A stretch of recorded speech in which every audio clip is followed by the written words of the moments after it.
Hello মম group, আজকে নতুন আরেকটা রেসিপি নিয়ে এসেছি। যেটা হলো এখানে আছে একটা পরোটা।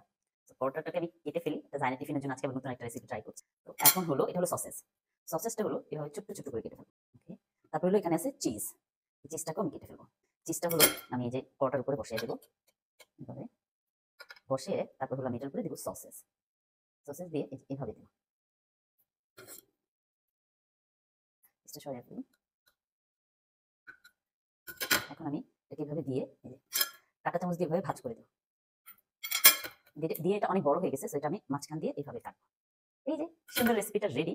এখন আমি এই ময়দাটা হলো চিকেন ফ্রাই ভাজার জন্য এনেছি। এটাই আমি এখন পানিতে অল্প একটু পানিতে দিব, কারণ এটা আমাকে কোট করতে হবে, যেন হলো আমার এটা ভিজাই দেব।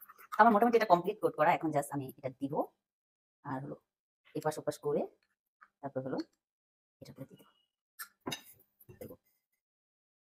এটা আজকে পুরো নতুন আনছি। আমি যেরকম ভয় পাচ্ছি আমাদের বাসার সবাই এরকম ভয় পাচ্ছে। তো এখন আমি এটাকে সুন্দর করে ফ্রাই এর জন্য দিয়ে দেবো। বিসমিল্লাহ। ও মাশাআল্লাহ, কিছুই তো হয় না। ওয়াও, এই দেখো কি সুন্দর এখন ফ্রাই হচ্ছে, কালারটাই জোশ আসছে। এখন আমার এটা খুবই সুন্দর হয়ে গেছে, দেখো কালারটা। আমি এটা উঠিয়ে নেব। জানির টিফিনে কি কি দিচ্ছি সেটাই দেখাবো। তো এই যে আমি যেটা রেডি করেছি এটা দিয়ে দিলাম। এটা দুইটা রেডি করেছি, সো দুইটা দিয়ে দিলাম। আর এখানে নাগেটস রেডি করেছি, চিকেন নাগেটস, চিকেন নাগেটসটাও দিয়ে দিলাম। আর এখানে হলো ওরিও বিস্কিট দিলাম। আর হলো এটা হলো অ্যাপেল দিলাম। তো জায়ান টিফিন বক্সটা কিন্তু অনেক খুশি হয়ে যাবে। Tiffin box ready. Thank you so much for watching my video. Bye by.